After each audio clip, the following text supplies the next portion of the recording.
Oh yeah. So like our colleagues are gonna watch it. They'll never watch your show, Yeah, but so you might get a few more people, and then they'll watch this, and then we either come across as idiots. Well, if we come across as idiots, maybe we can just blame the bourbon. Yeah. That's true. That's true.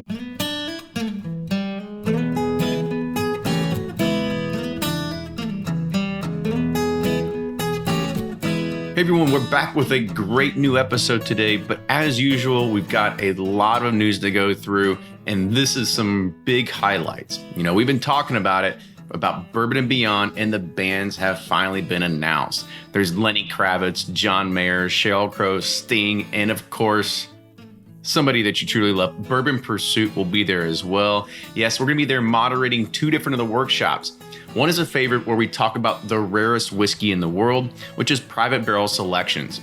We're going to be joined by Larry Rice of the Silver Dollar, Danny Wimmer, the founder of Bourbon Beyond, Drew Colesveen, who knows he needs no introduction from Willett, and Jane Bowie, the master of maturation of Maker's Mark. The other session that we're taking care of and that we're moderating is called The Audacity of Source Whiskey. And this is featuring Smooth Ambler's John Foster, Boone County's Josh Quinn, and Castle and Keys' Marianne Barnes.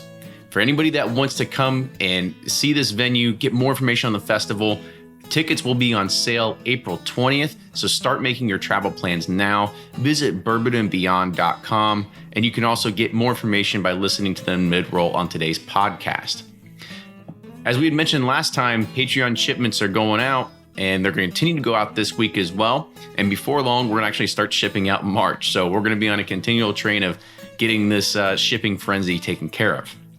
And now some more information on today's show. You know, this was really sparked by an article Fred Minnick wrote in the New York Times back on July 10th of 2017 called Will Trump Kill the Bourbon Boom? And it really got a lot more press over the past few weeks when the ideas of tariffs and trade war really sparked. So we moved the recording schedule up to be able to bring this at such an opportune time. And instead of us really trying to figure out what this all means, we invited economic professors from the University of Louisville to explain it for us. So we're doing what we do best and letting the experts do the talking. At the end of the show, Professor Conor Lennon talks about a research paper he did evaluating data from the secondary bourbon market. I had a chance to read over it, and it's awesome. He used data from a defunct Facebook group and whiskeyauction.com to see how valuations trended over a period of 3 years where bourbon values increased from about 20 to 30%. It's called Bourbon Whiskey, Boring Collectible or Valuable Alternative Investment. So if you're a numbers buff, check out the show notes on our website and get linked directly to the paper. As always, we've got great stuff that are coming through Patreon right now. We've got all new stuff from bottle totes, patches, t-shirts, koozies, stickers, and more with all our new logos. So if you like the show, make sure you support it. Patreon.com/Bourbon Pursuit. And as well, we also do barrel picks with this as well. We've got 2 more that are lined up, and third, that's going to be a big surprise. I can't wait to announce it when we finally get it locked in. I think it'll blow some people's minds. As usual, make sure you're following us on all those great social media channels, Facebook, Twitter, and Instagram, so you can see what we're drinking or any kind of news or anything that's top of mind for us. And if you like the show, subscribe to us on iTunes as well as YouTube and Facebook. You can watch it through audio and video through all those mechanisms. Make sure to keep those iTunes reviews coming in. We love seeing all the reviews. You know, those iTunes reviews actually help the show grow in popularity too. It gets us moved up to the top spots. So when people search for bourbon in iTunes, they get to see this show. And as usual, if you want to see all these new episodes beamed straight to your inbox every Thursday morning when they're released, go to bourbonpursuit.com, scroll down, hit the email button, get subscribed on our email list, and you're going to get everything to your inbox as soon as it's released. With that, enjoy this week's episode.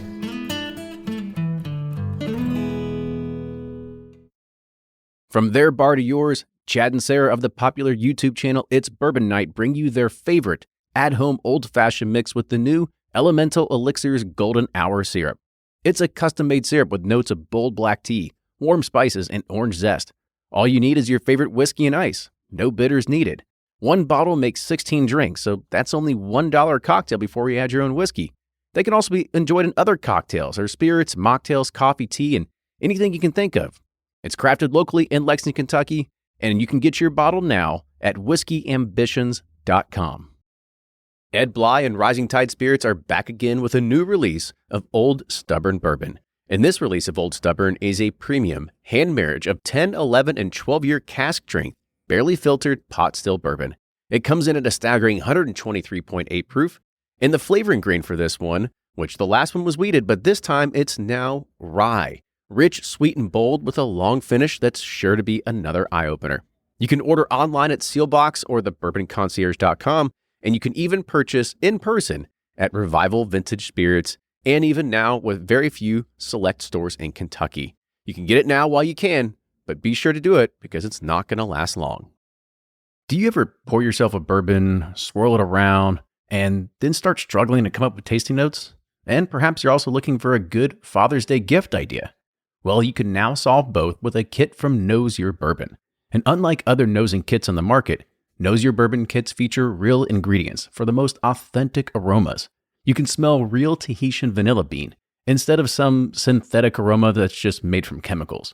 So head on over to knowsyourbourbon.com and enter code BP10 for 10% off your order. Always find what you love at Total Wine & More. With so many great bottles to choose from at the lowest price, it's easy to find your favorite Cabernet or a new single barrel bourbon to try, with some help from one of their friendly guides. And with every bottle comes the confidence of knowing you just found something amazing. With the lowest prices for over 30 years, find what you love and love what you find only at Total Wine & More. Curbside pickup and delivery available in most areas. Visit TotalWine.com to learn more. Spirits not sold in Virginia and North Carolina. Drink responsibly and be 21. Play Whiskey Wednesday Round 11, the memory game. Until June 26, each week you could win one of our 12 incredible grand prizes. Select $2 at checkout. And if they match on drawing night, you'll win that bottle. Not a match? No worries. You still score a Weller 12-year. Every $5 ticket gives you 5 chances to win, including 4 weekly bonus prizes. Get your tickets now at give270.org. Charitable Gaming License ORG 0002703.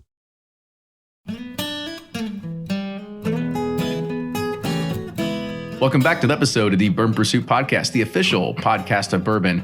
Kenny and Ryan in our official recording studios. Yes. Yeah, but this time we're talking about a subject that, I think we brought up one time on our round table quite a little bit ago, but, we weren't necessarily probably the best people to talk about it because we don't really know what we're talking about sometimes when it comes to this particular subject. Well, I think that's probably correct of any subject.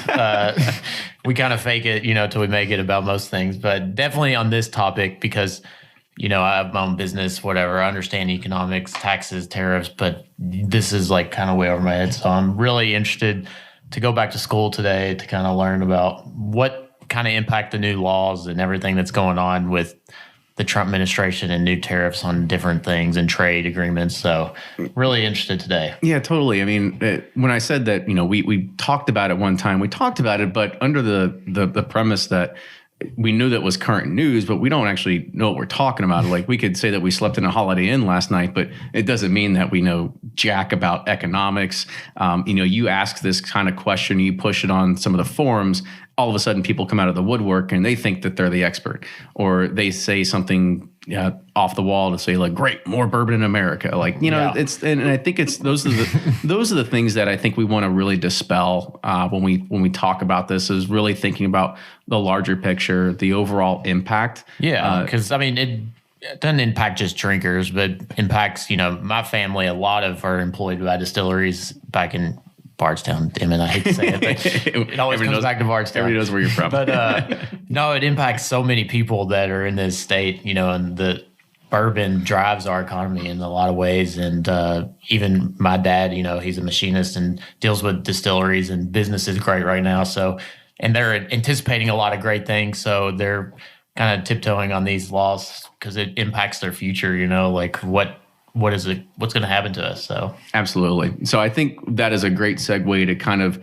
kick off the show and introduce our guests. So today on the show, we have Conor Lennon as well as Keith Teltser. It's Dr. Lennon. I'm just kidding. Especially to you guys. Yeah. But these individuals are professors of economics at the University of Louisville, but also avid bourbon lovers too. So gentlemen, welcome to the show. Thanks for having us. Yeah, thank They like you. to work hard, party hard, right? Yeah. It's kind of my second appearance in a weird way. It is. So if anybody doesn't know, Conor was on the show before. We had the University of Louisville economics panel when we had Susan Riegler and a few other different people. Names are slipping my mind right now. Bill Samuels, Bill Mike Samuels, all these people. And Reed Mittenbuehler. there we go. Let's just go ahead and do them all. give them all the credit they deserve. But Hey guys. but that was really more focused on maybe kind of 101, like what does bourbon, how does it really impact the economy, right? Kind of give them a recap of it so people can get an idea. If they Yeah, wanna well, go you back should and definitely listen to that episode. Yeah, right? exactly. The event at U of L was really focused on how important the bourbon industry is for the Kentucky economy and what the sort of future, the near-term future holds for the bourbon industry in Kentucky and all the investment and the new distilleries and that kind of thing. But today we're hoping to go a little bit sort of deeper, a little bit more nuanced, talk about the sort of bigger picture, the international aspect and the political economy of this. Awesome. So another question that I want to ask you guys is, how did you actually get into bourbon? Want me to go first? Yeah, you go. So it's a kind of a series of weird events. It's sort of why I got interested in the history of bourbon before I got interested as a product. I knew a lot more about bourbon as its involvement as sort of American economic history before I knew anything about the tasting notes, right? And this all happened because I went to dinner at Bourbon's Bistro the very first time I came to Louisville for a job interview at the university. They brought me for dinner, and on the wall there was this picture of these old distillers, and they were standing in front of a rick house, and above the rick house it says "bonded by the IRS," and I was struck about how just amazing that was, right? Remember, this was like, I think the picture was from the early 1900s, so pre-Prohibition. And I was just struck because at that time, the federal government was basically nothing. There was no federal government until they got income taxes in 1913. And I just was surprised at why the whiskey industry, of all industries in the United States, decided to turn to the IRS to prove that they were the product that they said they were. They were bonded by the IRS. And that set me off on this path of, I got to find out more about this. And then, so I started, when I moved to Louisville and took the job, I started attending the tours and going to the distilleries. I didn't know much about the product. I tasted 3 things. They all tasted the same. I was like, yeah. I found out it was 51% corn. Yeah, it was 51% corn. Had to be aged in a new oak, charred oak barrel, right? But I couldn't appreciate it. I was still appreciating it for its history and for its the role it played in the development of the American economy. You think about things like the whiskey rebellion in Pennsylvania, the Bottled and Bond Act, which was the first piece of consumer protection legislation in the United States, at the federal level, Prohibition. It's one of the only products that has 2 constitutional amendments, the 18th and 21st, repealing and putting it in place.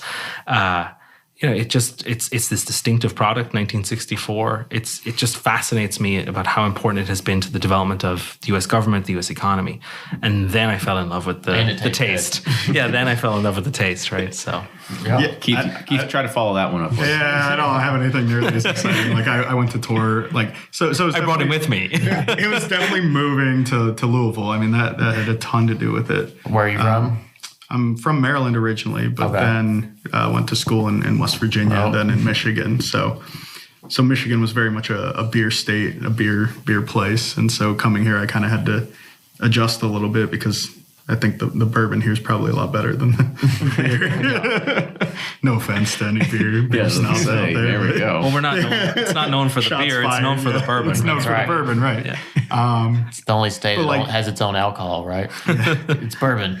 So Conor kind of got me into it a little bit, and also like I went to tour Buffalo Trace before I even knew like the significance of Buffalo Trace, and I don't know, little by little it just started building up, and then before I know it, like August or September of this past year, now I'm like out like trying to get leads on where I can get PTAC, and like I wanted to chase, like the chase got me. I wanted a nice bottle that I could crack. You're when like, I got the my hunt. when I got my first publication, I was like, yeah, that's what I'm going to do. I'm going to get a really nice bottle of bourbon. I'm going to crack it for that. And then you failed probably because it's And I hard failed. to hard to get around. The closest I came was getting an overpriced bottle of Parker's Heritage, but That's a good pick. yeah, I just actually I just cracked it last week. It's I got my first paper out of my dissertation, not accepted, but quasi accepted for publication. Close enough. We'll take it. Yeah, we'll take it. And I'll crack the Parkers. They want you to put in a few missing apostrophes. Yeah. Any reason to celebrate, right? Yeah, exactly. Hey, always a good night for bourbon. It's been a little wild of a ride since then. I probably have like 50 or 60 bottles of bourbon in my basement now. Nothing like what Kenny's got, but Nobody has that. We all start somewhere. yeah. But yeah. I think before we really kick it off, we should set a baseline, right? Because we said at the very beginning, not everybody is an economics professor. No. Not everybody took. I know supply and demand. That's about it. But not everybody also took Econ 101 back in college either. So explain just in its purest form, like what is a tariff? All right. So sort of at its most simple, a tariff is a tax that one country imposes on imports from another country. And why would they do that? There are a few reasons. I mean, one is, of course, to raise government revenue. Another would potentially be to protect industries within the domestic country. So like thinking about the current steel tariffs that everyone's talking about, the part of it, the idea here is to protect steel manufacturers in the U.S. from foreign competitors that might be undercutting them in terms of price or able to more efficiently provide steel to the market. Gotcha. So they put the tax on that country to make it more competitive for U.S. to kind of match pricing. Right, exactly. Gotcha. Yeah. Cool. And this happens all the time. It's nothing that just finally just came out of the woodwork or anything like that, right? I mean, it's pretty much across the board on imports, exports, no matter what, right? Yeah, to some degree. I mean, most of these agreements you hear about, NAFTA, the European Union, the Trans-Pacific Partnership, they're all about getting countries, administrations together to talk about how you can sort of, hey, if you lower your tariff on this thing, I'll lower my tariff on that thing. And that's the way history has been going for the last sort of 60, 70 years. It's not a case of, hey, well, let's impose new tariffs. It's usually, I'll reduce mine if you reduce yours. Yeah. And that's why Perhaps this is to zero. Often to zero. But this is what's so jarring about what's happening at the moment is that this has sort of sparked fears of a new trade war amongst countries and increasing tariffs, which reduces trade across borders for the reasons that it makes things more expensive when you add this tax from other countries on their products. And that's something that the stock market has reacted to last week. All the businesses that are sort of dependent on steel have seen their share prices sort of tank. And by the time this comes out, who knows what will happen? The stock market is like that. Yeah. I should also mention we are recording this at a time where it's still a few weeks away from the release day. So things could always change during that time. But we're going to kind of take a hypothetical look so don't make any day trades based on. We are not professional investment advisors. But I think the other thing to kind of look at here is we also need to set the scene, right? Of what kind of sparked this. So. For anybody that is unaware, this was something that Fred Minnick had talked about in August of 2017. He wrote a New York Times article that really sort of sparked a fire here. And then up until March of 2018 is when it got serious again. And so this is all based upon imports of imports of steel from foreign companies or foreign countries, but they were looking at putting, at least the European Union was looking at putting tariffs on a few different things and not just bourbon. Can one of you kind of set the scene about what also they were looking at doing to kind of make this a level playing field, or really what they were trying to target? Yeah, so I think if I remember correctly, the EU also mentioned that they were going to target Harley Davidsons and blue jeans and the Peanut butter. Can't get more American. Peanut butter. And so the thought is they were going to try to hit these sort of the leadership of Congress where it hurts, in their industries that are particularly relevant in the states where they're from. Mm-hmm. So, you have Mitch McConnell and bourbon. You have Paul Ryan from Wisconsin and Harley Davidson, I believe, was the connection there. Who's connected to peanut butter? Yeah, I'm not sure. Yeah. No, I mean, it might as well be apple pie, right? Yeah, right. It's American. Yeah. Everybody's connected. Anything American, they're looking to, I guess, retaliate or kind of be like, you're going to tax us on this, we're going to tax you on that kind of thing. Yeah. That's the interesting bit of it. It's this retaliatory aspect. And I mean, we can talk about this a little more later, but it's entirely plausible that these are sort of empty threats. Right. So we'll see, I guess, what sort of shakes out. But yeah, that's the idea here. This is why the EU was coming back with this. Yeah, and just I want to jump in. Sure. The very live nature of the conversation we're having, just I think it was Friday, the 22nd, the Trump administration announced that the European Union was going to be exempt from these tariffs. But they also then said we might put in a quota. So if you want a little bit more econ, I think this is What do you mean by so a tariff? What a tariff does, it says, okay, you want to ship. Let's take bourbon as just our working example. You want to ship 9-liter cases of bourbon. There's 12 bottles of 12 fifths. We're going to take that. We're going to assess its value, and we're going to impose a tax. We're going to take that tax as it's entering the European Union. That's sort of the nature of a tariff. There might be some, it might have to get sold at retail before that tax is due or something like that, but it really just boils down to something that simple. And what that does, why that pisses people off, if you'll excuse my French. Oh, no. or Irish, whatever. Or my Irish, right?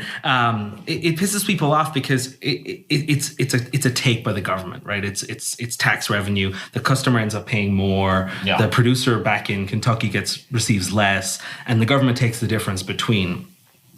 Quotas are just that little bit more palatable for producers in some ways. What they do is they say, we'll exempt you from the tariff. So your product will be the same price, but we're going to limit how much that you can put in. Okay. Right. And in the case of steel from the European Union, the Trump administration is saying, well, we're going to exempt you from the tariff, but we might put in a quota. And it's a little bit more palatable, but the European Union is probably still going to threaten, and it might be an empty threat, but they're probably still going to continue to threaten, hey, put a quota on that steel from Japan or the steel from Argentina, but not us, right? Right. Because we're important and we can retaliate. Yeah, right. We got some leverage. And I, as much as I can remember from listening to like NPR and stuff, but is it Germany? Is that the main country where they're trying to import a lot of steel from or putting those tariffs on? Like, I can't remember the actual country. Germany, I think, is the European Union's biggest steel producer of steel goods. The weird thing about Germany is it's a lot of re-exported stuff. So they'll import steel, raw steel, or maybe unfinished steel from somewhere else. They'll work on it. They'll turn it into products that are just steel. It might be nuts and bolts. It's the things that you make from steel, and then Germany exports that out. So Gotcha. It's not like it's not just like sheets of the stuff. They're not just like exporting like Harry's raw razors steel. in Germany. It's highly skilled technical products that are made of steel. Right. Are the real value products. Right. Yeah, on that point, it's sort of interesting. So I kind of looked up some of these stats before coming on here. Canada's the top source of American steel imports. Then that's followed by Brazil, South Korea, and then Mexico. All exempted. Yeah, right. So interestingly enough, all the top exporters of steel to the U.S. have been exempted, but there's no EU country on that list. So. And it's not really a shot. Sorry, it's not really a shot at China either, right? They're like the 15th on the list. They're less than 2% of American steel exports. So, so it's sort of interesting how the sort of politics have how they pick and choose who they want to oppose this on. Right. I just want to, just before we move away from this retaliation concept, right? The idea. The Trump administration was actually kind of smart, if you're talking politics. When they announced the tariffs on steel and aluminum, they specifically said it's to do with national security. And the World Trade Organization, who's the arbiter of disputes amongst nation states or European unions, things like that, specifically says that you're allowed to put a tariff on something if you're doing it for national security reasons. And so Trump's claim and the Trump administration's claim is that it's crucially important that we have top quality steel and that we know how to make it ourselves in case of war, things like that. It's similar to the Jones Act. I don't know how much you know about the Jones Act, but it's from 1920. Yeah, I was like, we have no idea. It's the maritime. It's the Maritime Commerce, Maritime Commerce Act, basically from 1920, and it says that if you want to ship goods between two U.S. states or territories, you need to use a U.S. built ship that's owned by a U.S. person and crewed by a U.S. crew. this is not a big deal if you're going from North Carolina to New Jersey, but a much bigger deal if you're going from Alaska to California or Hawaii to Washington or Puerto Rico. Yeah, it was a huge to deal New with York. Puerto Rico. So they made an exception to this Jones Act for Puerto Rico during Hurricane Maria back in September. They said, hey, okay, any ship can bring stuff from mainland America to Puerto Rico, and the Jones Act is designed for national security purposes. I mean, back when wars were fought on the ocean, right? The idea was that, boy, we better not forget how to make ships, right? or learn how to use ships, right? Cruise ships, sail ships. Yeah, right. Sail is the right word. And the Jones Act is designed to sort of make sure that we maintain a shipbuilding and ship sailing ability in this country, right? And it's for national security reasons, right? Same thing, same argument was made with the steel. And so if Europe tries to put in a retaliatory tariff, the World Trade Organization might say, this was for national security reasons, so you actually have no basis. Yeah. Cool. Well. So there's politics and there's economics, right? Yeah. Well, before I get into like the effects of the bourbon economy real quick, because I think that's going to be our next subject, but Keith, I want to go back to something that you had mentioned. And it almost kind of seemed like this could be a much ado about nothing. Right. Sure. That this could just be whistleblowing. I don't know about whistleblowing, if that's the right term to use, but it's definitely something that's just kind of like, I mean, you could, heck, I asked my wife, with even like in the past few weeks, I said, is anybody at your office, she works for Heaven Hill, is anybody at your office talking about tariffs? She's like, no, like nobody's talking about it, which maybe that's, the marketing department, maybe they don't really care about it, right? That's somebody else's job. But I mean, in your opinion, do you think, the bourbon community is actually paying attention to this? Or you think it's just something that just kind of it's just all pie in the sky right now? Like it may or may not really actually happen. Yeah. So in economics, we talk a lot about threats and credible threats, especially in sort of a game theory setting. And the idea is that for a threat to sort of hold any weight, you've got to actually believe that the person making the threat or the agent or the country making that threat will actually back it up. And in the case of imposing a retaliatory tariff, all that really does, I mean, it does hurt it would hurt bourbon exporters, perhaps to some extent, but it would also hurt the EU citizens a lot who really like bourbon. So I've got another stat here. So 789. These guys love their stats. Yeah, 700 numbers geeks. $789 million in spirits were exported from America to the EU in 2017. 25% of this was bourbon. You impose a tariff on that. All that bourbon that's being imported is now gotten a lot more expensive. Their people are worse off. That's not going to be a popular move politically. And it's already expensive over there. I went to Italy and wild turkey's like €14 a shot. And you're like, damn. It's a shot. Yeah, that is a shot. And here it's about damn near that for, 81 proof right on the shelf, right? So exactly. Right. Yeah, I had a couple of notes on the same thing. Basically, bourbon exports out of U.S. liquor. This U.S. liquor can include, rye whiskey. It can include vodka, gin, rum, whatever it is. Bourbon is a small portion of that $780 odd million. So, if you think about that's, if we take it sort of roughly, it's about 200 million, right? 200 million, yeah. I think Discus reported that whiskey sales were over 3 billion last year. So it's a very fairly small slice, right? And you have to remember that the tariff, it'll just reduce, because it'll make things more expensive, consumers will be less likely to buy it. They're more likely to buy Scotch. They're more likely to buy Irish whiskey because it's in the European Union. It's just going to make it a little bit more expensive. We can talk a bit about how much more expensive if you want. Right. And it's just going to make it that less attractive to consumers. But instead of selling $200 million worth of bourbon, they might sell 175. Yeah.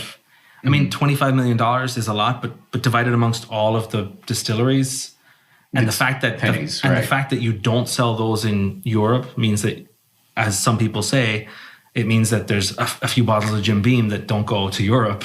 You get to keep them here. Yay for white label. So an interesting part of that too is, well, you might also want to think about like the future growth, right? It could actually serve to inhibit future growth. If the idea is that exports are growing really rapidly, it might seem small now, but this could, become a very large part of the bourbon industry. Yeah. That's what I was going to ask, because it seems like a lot of distilleries here are banking on really big growth in Europe. And so so they're pumping out all this juice and liquid, filling up warehouses, building warehouses. And then all of a sudden this happens, they're like, oh shit, what's going on? Well, I mean, that's a really strange strategy to me, right? Because my accent won't give it away, but I'm from Ireland. And it gives it away. But for those who are like, where is he from? Canada? Guess Texas, Florida. Yeah.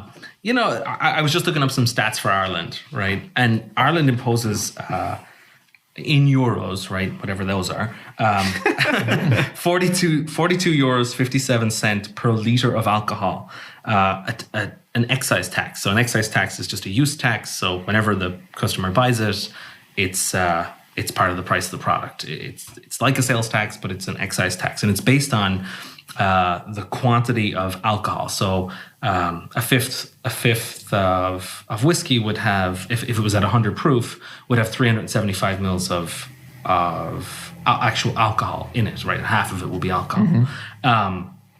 So if you have a liter of alcohol, so that'd be 3/5, you're going to have taxes of 42 euros, which is over $50 on those 3 bottles, right? So you can think about what's happening. So you take your bottle of give me Bullet, Buffalo Trace, something around 25 bucks, right? You take that, you ship it over to Europe. That's going to cost you a little bit, not a lot.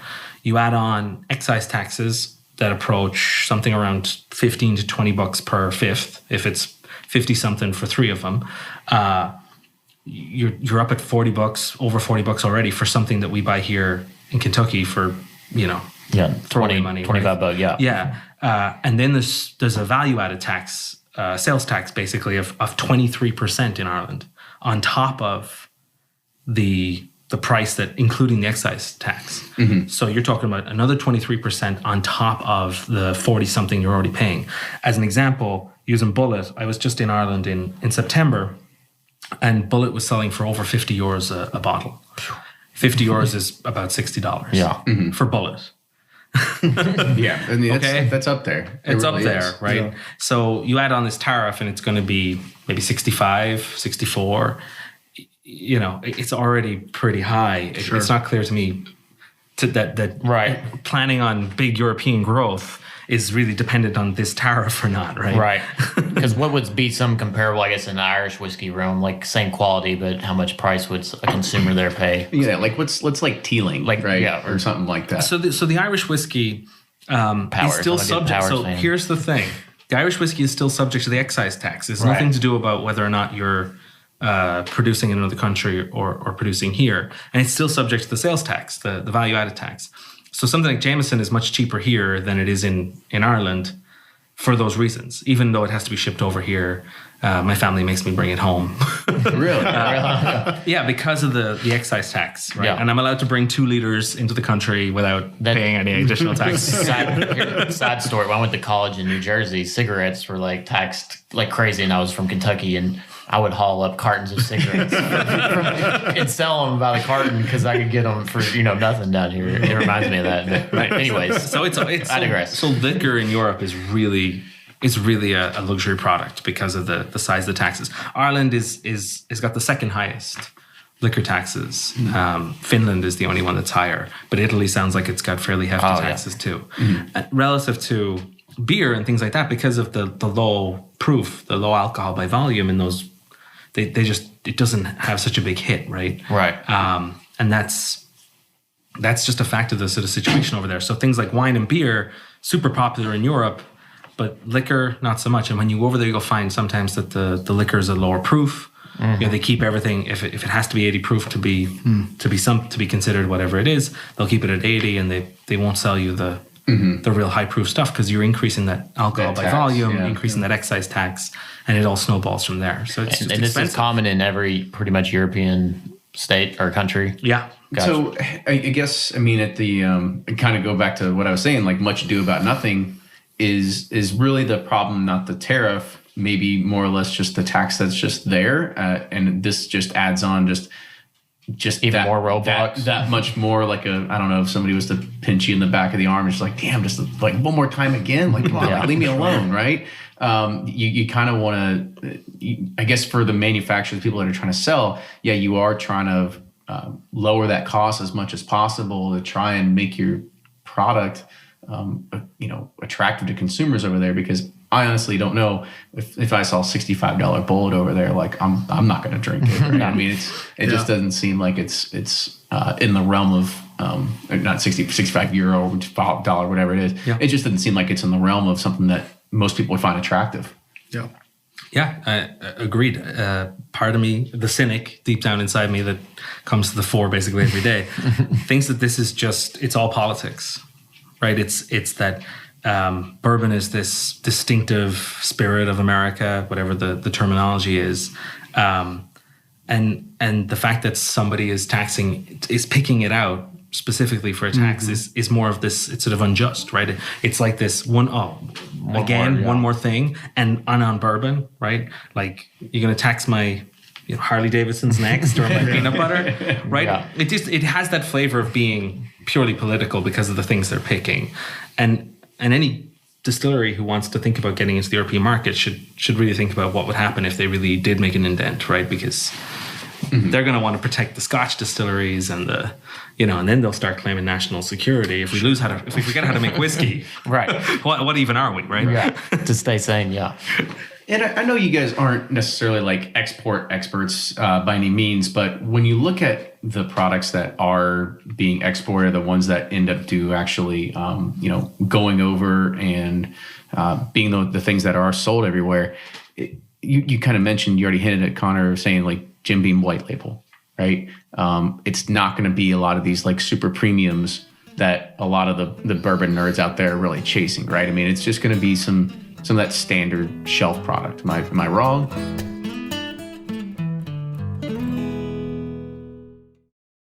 If you're anything like me, then you can't get enough about bourbon.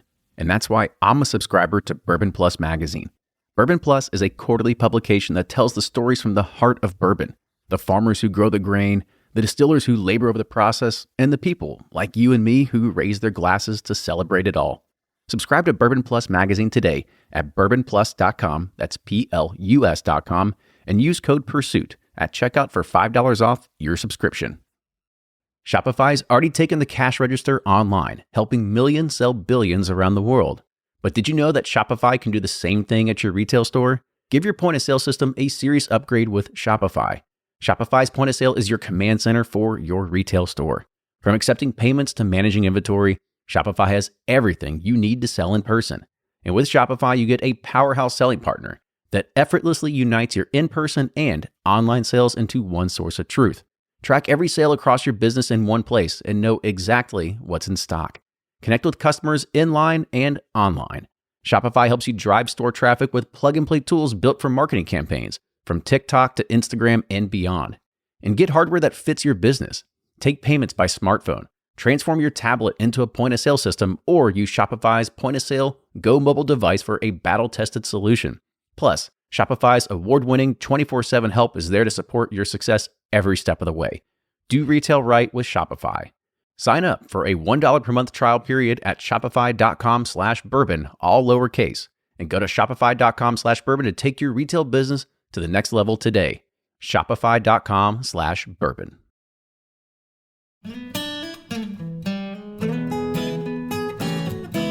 And I know you guys aren't necessarily like export experts by any means, but when you look at the products that are being exported, the ones that end up actually, going over and being the things that are sold everywhere, you kind of mentioned, you already hinted at, Conor, saying like Jim Beam white label, right? It's not going to be a lot of these like super premiums that a lot of the bourbon nerds out there are really chasing, right? I mean, it's just going to be some of that standard shelf product. Am I wrong? It is sort of two competing theories here, right? There's sort of hey, if it's going to be taxed really heavily anyway, right? You think they might want to send the expensive stuff, right? Because the tax is based mainly on the alcohol content. So So it all depends, right? It all depends on how the tariff is structured. If it's like a flat rate, It's typically on the then quantity you of probably alcohol. send more expensive. If it was, So it if it actually was be a in their, percentage of the value, then you might think that they're going to send the cheaper stuff.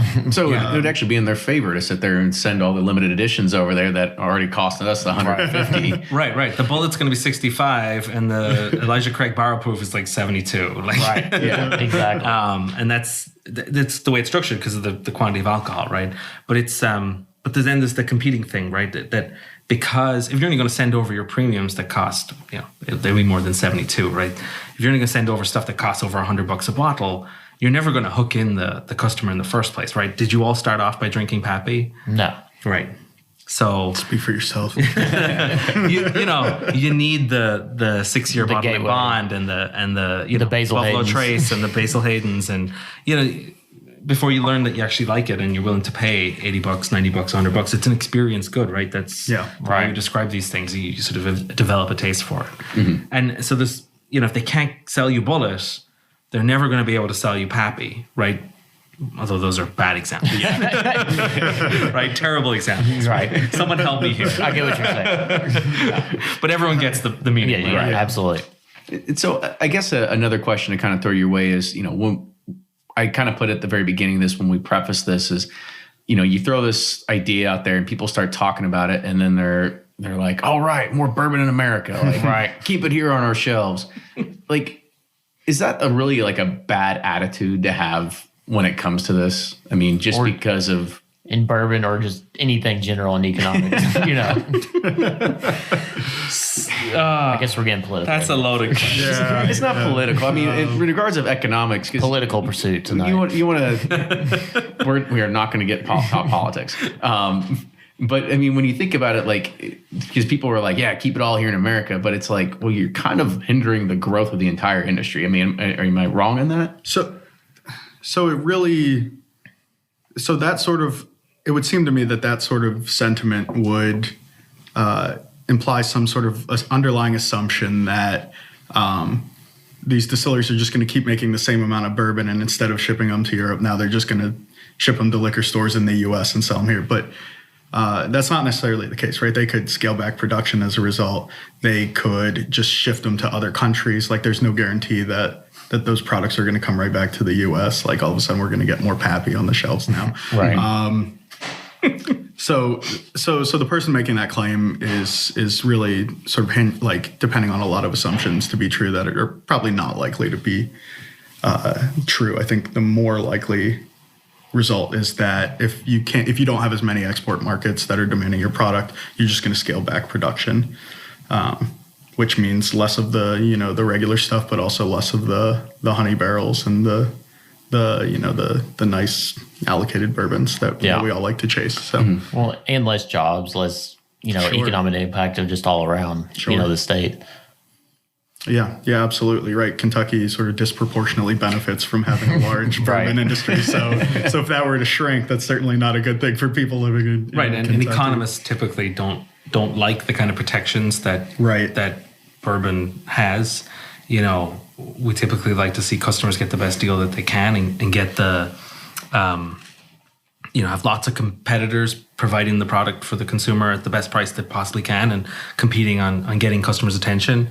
What protection do you not like? Probably made in America. The fact that a German producer can't start up a bourbon distillery is probably prohibiting us being able to get quality products at a low price. Right. But they can make a bourbon. They just can't call it a bourbon. They can't call it a bourbon, therefore it's ergo not a bourbon, right? Just imagine if Mexico got into but there's probably good reasons. There's sort of a whole bunch of culture and history wrapped up with the idea of bourbon, and it probably wouldn't be the same thing if it was allowed to be made other places. So the whole thing is wrapped up in sort of the whole ideology of bourbon and its history and the fact that it's sort of located so close to home here, it really gives it that sort of special sense that it's a place-based product, like champagne from France, or what are the other examples, like cognac from France. Armagnac from France. Armagnac from France. It's something. There's some yogurt from Greece, right? Riesling from Germany. Yeah, nobody wants sweet wine, right? Yeah. But that, like Irish whiskey, same thing. Scotch whiskey, you can't just, hey, I'm going to go to Zimbabwe and open up a Scotch distillery, right, and sell it to America, right? There's protections for this kind of stuff, and it's all wrapped up with the culture and the identity of the place. And those are things that economists typically don't do so well with understanding the value of those things, and that it might be worth protecting these things, right? And we're thinking about or there just isn't any value. Yeah, but we're thinking about, what an economist would say. we're kind of shitting on the Trump administration for imposing taxes on steel, but we're also celebrating the fact that bourbon can't be competed with. Right. It's a tough thing, right? But I don't think, except for Pittsburgh, the American identity is not really with steel, right? That's. Mm-hmm. Well, I don't want to get into a political debate. There's a lot of people out there that swing both ways of the fence over here. So that's nothing that I want to get into. But the other thing that I kind of want to, kind of look at about just the amount of bourbon that, and I think, Keith, you kind of said it best. When you look at, well, is it bourbon's not going to necessarily just have more here in America. We're not going to have more on the shelves because honestly, there's already plenty on the shelves. That's not any it keeps worry. growing and growing. Yeah, and I don't think there's going to be any slow downturn of that. What do you kind of see as some of those other markets that people are looking at? People have. I've read, of course, Japan. I even saw somebody from when I was trying to do a little research of articles about, I think some small tiny distilleries said they're going to look at importing to like South Africa and stuff now. Like, it seems a little erroneous to me, but maybe not as far-fetched. I have no idea. Like, any inkling about those? So I'm honestly not sure who like the biggest importers of bourbon are. So much for those stats. Yeah. Well, so we can nail us with some numbers. We can try to back this out and think that the numbers on this suck. So there's it is hard to get the numbers on this stuff, but one billion or 1.5 billion. I think this might be overall spirits exported, but I'm not positive about that. It's in the 1 billion to 1.5 billion, so. And 789 million were exported to the EU. Only 25% of that was bourbon. So $200 million take that off of, billion and a half. It stands to reason that there's a fair bit of other markets out there that they can ship this bourbon. Yeah, Japan and Australia, I think, are the two biggest importers because of the World War II impact. You had a lot of Americans stationed over there, and I think Jim Beam was funneling product over there during that's what Fred told us, I think. He's like, so funneling. Yeah, well, not funneling, but you know what I mean. So it just kind of stuck there, and I think that's why that. Yeah. I don't know. I'm not an economist. I don't have any numbers or anything, but I think that's the case. Well, what other kind of numbers do you guys have? Because I know you came with some facts. So what other kind of facts do you have that you can kind of So I just do want to, so we'll piss off the bourbon enthusiasts, right? One thing about that number, we say 789 million of exports, 25% or so, we're not certain, is 25% is bourbon, but about half of that number is Jack Daniels. Oh. I don't know if you really get pissed anybody off. But you heard it here first. So we purposely didn't include it as a bourbon, right? Because it doesn't like to be called a bourbon. But it does hit home in Louisville, right? Because Jack Daniels is owned by Brown-Forman, and Jack Daniels' success is Brown-Forman's success, and lots of people work for Brown-Forman. Okay, your wife works for a different distillery, a different one, right? And, the impact on Jack Daniels will be twice as large as the impact on all bourbons put together. Right. So if anybody has an incentive here to toot the horn and say, hey, this is bad for us, the one company is probably Brown-Forman, who can legitimately say, look, this is not good for us. Yeah. Right? But the thing about Brown-Forman is they're super diversified. Right.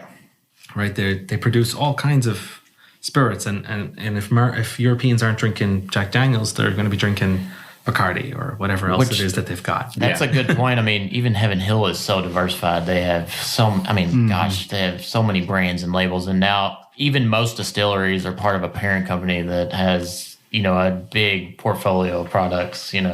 Makers is with, and Jim Beamer with, Centauri. Centauri, yeah. And Four Roses with the whatever. Another Japanese company. I'm blanking too. Yeah. I know what it is, but Kieran, thank you. Yeah, so bring the guests on to make us feel stupid. Hey, I literally have taught a college class on bourbon. So. We just show up with mics. But I know. So, have you talked to distillers? Are they even worried about it, or do they even care? I haven't talked to them. I Gotcha. haven't read any sort of press releases. Yeah, I think honestly, I don't know. Maybe my wife was right in thinking that it's peanuts for a lot of them, right? Like maybe it does hinder a little bit of growth. I think we have seen the bourbon renaissance start coming out of European countries, not to the extent of anything else, or at least here in the States, but I think that is still a market. It's not a large market, but it is still a market. And I think, Conor, you said it earlier on, saying that, they have to have some of these gateway bourbons, right? And that get them into the habit and that get them totally encompassed and surrounded with the spirit that they want to continue to buy it, right? And so it is. I mean, I'm almost having like an internal battle with myself right now to say oh man, like I hate these tariffs because it's hindering the growth of an economic, of just, Kentucky and just our podcast. I know we need European listeners, but to convert it to German on iTunes. But then the other half of me, But then the other half of me is like, who cares? It's like 200 million. Like, and if it's half of that, or half of that, whatever it is, if it's just Jack Daniels, then I'm just kind of like. Then we feel good about it. No, I'm kidding. Well, no, I don't feel good. It's just kind of like, it's like it's a bag of meh. Like, okay, like. Again, much ado about nothing, right? Yeah, I think. Go ahead. Again, the other piece of that is if it's much ado about nothing, like it also stands to reason that it's not a credible threat. The EU can talk a big game, and at the end of the day, we don't actually think that they're going to do it. And even if they do, it's not that big of a threat, and therefore, if they go ahead with it, it'll have no effect. So that is another reason why there's not really much reason for them to actually follow through on this threat, right? That's the. So hot take, maybe maybe distillers just substitute towards exporting rye whiskey to the EU if they name bourbon specifically. If they do name bourbon specifically, hey, wait you see. Knob Creek Rye is Kentucky Owl. We're just not going to be able to find it anymore. It's going to be in Europe. I mean, that's. I guess you're right. If they do come with just the correct terminology of just straight bourbon whiskey or bourbon whiskey, and then I guess rye just in the 51% rye, and then call it good. Yeah, be like, sorry, it's 50% corn, doesn't qualify, right? But these things are always subject to change. So like if they did make that mistake, it's likely that they would try and fix that. Sure. If it turned out that look, they're just shipping out rye now. Very clever, those distillers. Yeah, I know. But when you look at the size of things, I mean, I think you made a great point, Conor, of just saying Jack Daniels, because when you look at smaller distilleries, like they're not hitting export markets, right? I mean, we're talking like probably like the big 5 or the big 6 or big 7 of Kentucky-based distilleries, and of course Jack Daniels that are probably the only ones really affected by this. Well, and one thing that just popped in my head, like a company like Wild Turkey, who's owned by Campari, who's a European company, how would that all work out, I guess, or do you even know? That's a great point. I mean, tax loophole. But that's the way our world works now, right? The example that, let's go back to the steel, right? BMW explained that their manufacturing facility is in Spartanburg, South Carolina. Of the steel that they get there, 2/3 of it is imported, and then it goes into the BMWs, and then it gets shipped all over the world. So if you make steel more expensive, right, for the steel manufacturers, if you make BMWs more expensive, BMW is going to sell less BMWs. everywhere, right? It's going to affect everybody, right? The whole world is now interconnected. Like you say, Campari is a European company, but can you buy shares of it on the stock exchange? Are the nationalities of the owners all European? Right? Suntory, is it a Japanese company anymore, or is it a global company? Right? It's all interconnected, intermingled. Yeah. Yeah. It's you don't know the consequences, the knock-on consequences of hey, we're going to tax this one thing, and then suddenly there's these ripple effects around the economy. It's the barrel makers and the distributors and in the steel industry, it's the car makers and whatever. It's all just rippling out, and it could come back to bite you, right? Yeah. If you put a tax on bourbon, Campari goes out of business. Extreme example, but you know what I mean. And then, no, it made sense. And then I was wondering, I was like, why is Wild Turkey in Italy? And then just popped in my head, Campari owns Wild Turkey, and they're based in Italy, so it all makes sense. And then same thing with Bullet in Ireland. It's one of the most popular bourbons because it's owned by Diageo, who also own Guinness. Right. So it's all making sense. It's all there. Yeah, it's all intermingled. I guess it really is intermingling then at that point. Yeah. I mean, I think you made a good point about bringing up just cooperage and barrel makers, like beyond just the bourbon manufacturers, like what other things could potentially be affected through all the intermingling? Well, yeah, because less barrels here means less barrels for however in Europe, because they're aging stuff in our barrels. Does that all, does that affect that at all? Or I like the way you're thinking. It's a great point. Yeah. If Scotch is using old bourbon barrels or something, then that certainly affects them. There'll be fewer bourbon barrels, so that'll drive the price up. And there's no B. That's pretty much it. B, Scotch gets more expensive, and people buy more bourbon. Right. So there you go. They're all too interconnected for you to be able to go in with it's not like surgery. You can't go in with a scalpel, fix, and sew back up and say we're done.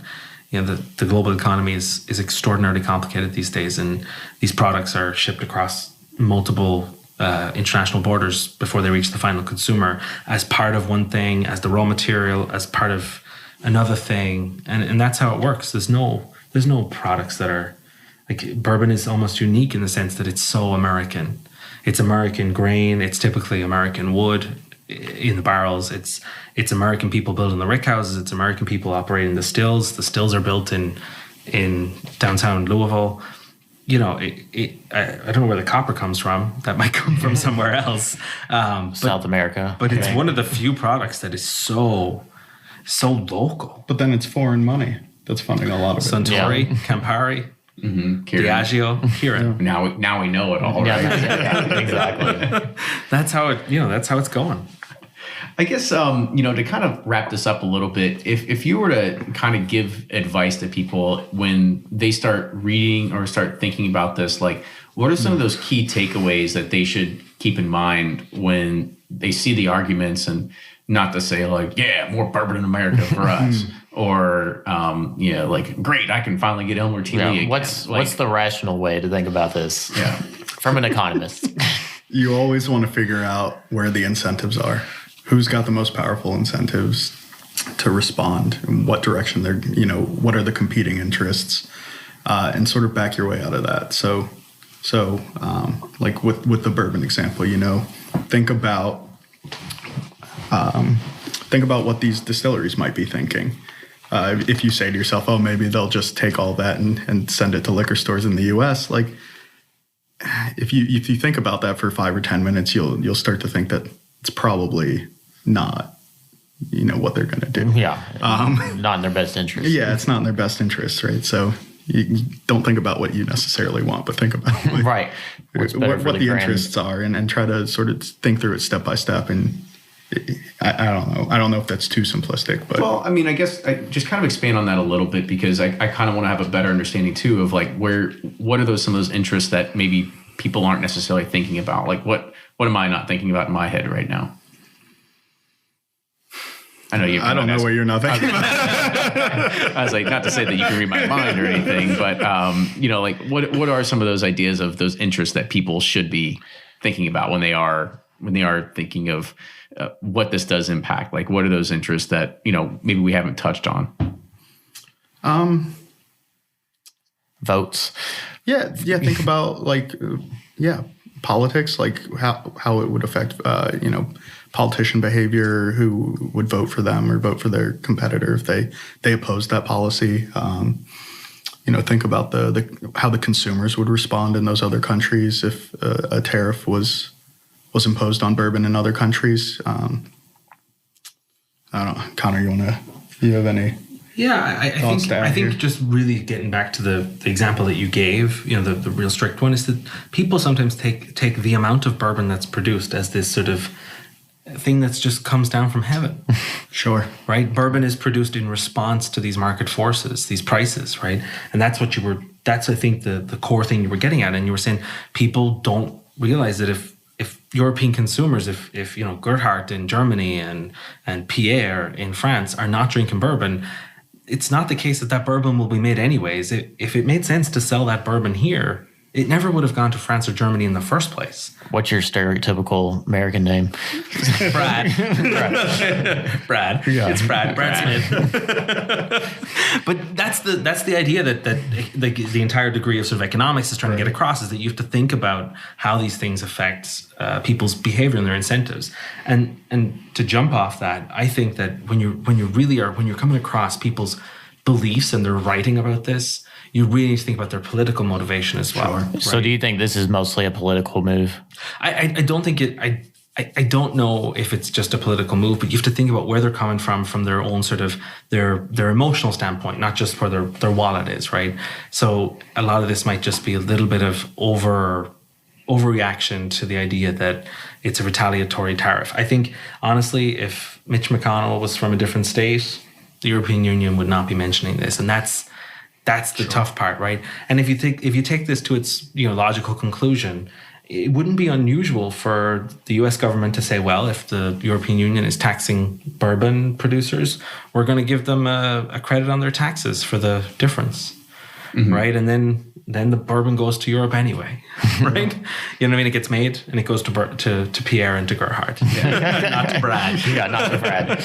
Right? So this, I know we don't want to delve too much into politics, but this is not Democrat versus Republican. This is just people are acting not according to what's in their pocket and what's in their bank account. They're acting according to how they feel and how their emotions about an issue. And that ultimately feeds into sort of, hey, I need to get my elected representative to do something about this problem that somebody else has created for me, right? And same thing could happen with Harley-Davidson. Same thing could happen with any of these other products that they want to... Any American-made products, yeah. Yeah, and other countries might do the same thing for their steel industries. They might subsidize it.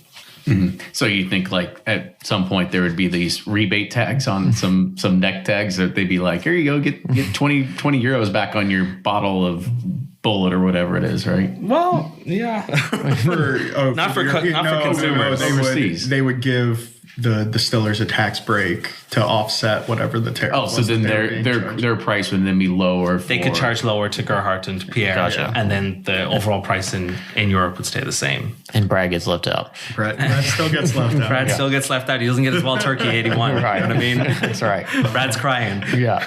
I think specifically thinking about these tariffs, I think the more relevant consideration here is what products will other countries remove their tariffs on pertaining to American goods. So you saw this with South Korea recently. They agreed to reduce their tariffs on imported American vehicles in exchange for that exemption from the steel tariff. So I think it's more likely you see things go in that direction rather than this sort of trade war frenzy where everyone's upping tariffs because more that just makes negotiations, everyone worse off. Right. That's It really the thing does. that we find hard to get across to people, that because of the ability of someone to retaliate, the fact of the matter is that the more you raise tariffs, the more you're basically penalizing yourself.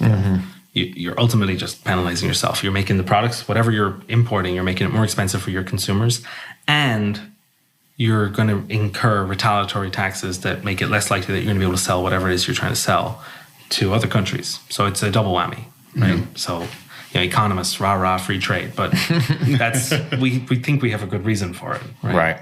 We think we do. It's on the XY, you know. Yeah. We promised we wouldn't go there. I had to. See this triangular area here, and this rectangle, right? There's a Venn diagram where we're seeing something. Exactly.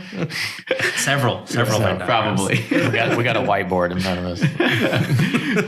And so I guess also last thing we kind of want to close this out with, and maybe we'll have some ideas for the future, but like what are some other aspects of bourbon that economists find very interesting?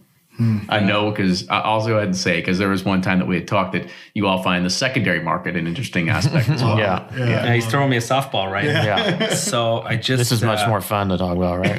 Yeah. So myself and so I told you a little bit earlier that I taught a class at U of L on the bourbon industry as a seminar class for the senior students last semester, and they had to write a research paper. And I helped them with the ideas and so on and so forth, got them started.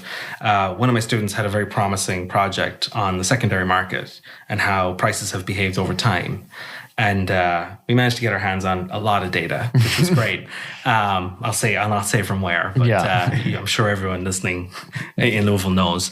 And we managed to tackle that data. And I just finished the first draft of the research paper last week, tracking the sort of a bourbon index about prices over time. And I find that fascinating. And the reason the secondary market is fascinating is because it's purely emotional, right? It's unregulated. Unregulated. Yeah, it's fascinating to economists for that reason. It's unregulated. It's sort of person to person. You can't go crying to the cops that someone didn't deliver your bourbon, right? Right. It's got to work through peer-to-peer stuff, and we find that kind of stuff. Yeah, it's like how does that work, right? But it turns out if you bought bourbon back in 2014, that's as far back as our data goes, there's been about a 211% increase on the secondary market for the average bourbon. Some of them way more, some of them a little bit less. But it's been pretty spectacular increase over about a 4-year period. So hang on to those dusties, guys. Or sell them. Whatever. I am not an investment advisor. We need a comparison to the S&P 500 index. Oh, it beats the S&P 500. So from your data, do you think there's still going to be it? Because I've noticed in the old Stitzel Weller stuff, it's kind of like plateaued or dropped a little bit, like in recent. I don't know when we're airing this, but it seems like it's kind of dropped off. What do you think? Is it going to keep going up? Or so I've got, because I'm like, why is it happening? They're not making any more of it. I've got data through the end of 2017. So if you're talking about a more recent a drop off, it's I haven't observed that for those particular products.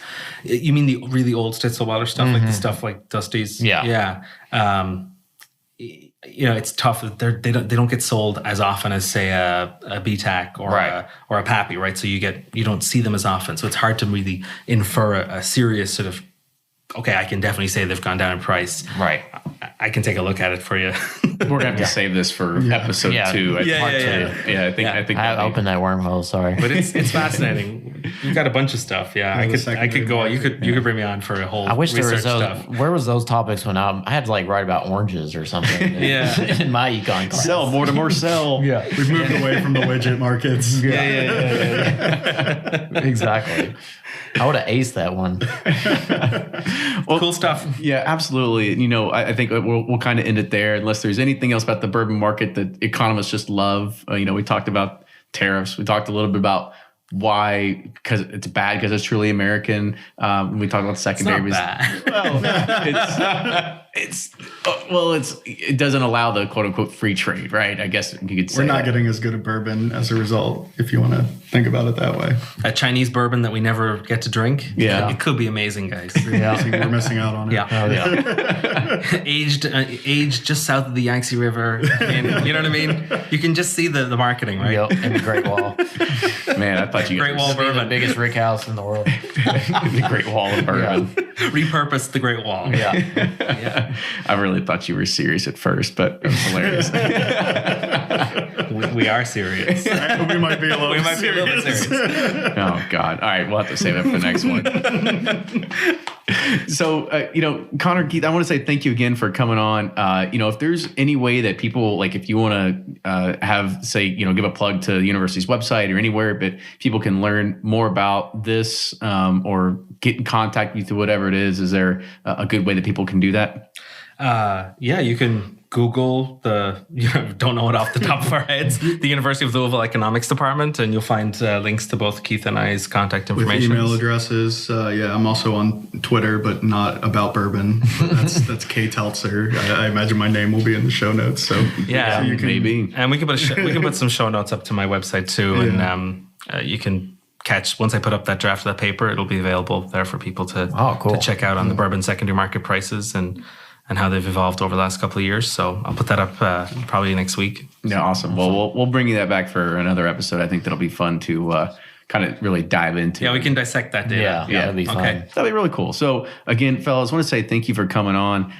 Make sure that please don't find their email addresses and send them a bunch of hate mail too. Like they came on, they did their best. They found some facts. They brought some they had figures some for us. numbers. Yeah, I'll finally have to figure out how that spam filter works. Hey, we were They the let economists who brought the first piece of good news, right? There's nothing really to worry. Right, exactly. Everybody can be at ease. You know, so it really is. I think that's probably the biggest takeaway we can take from this, right? yeah.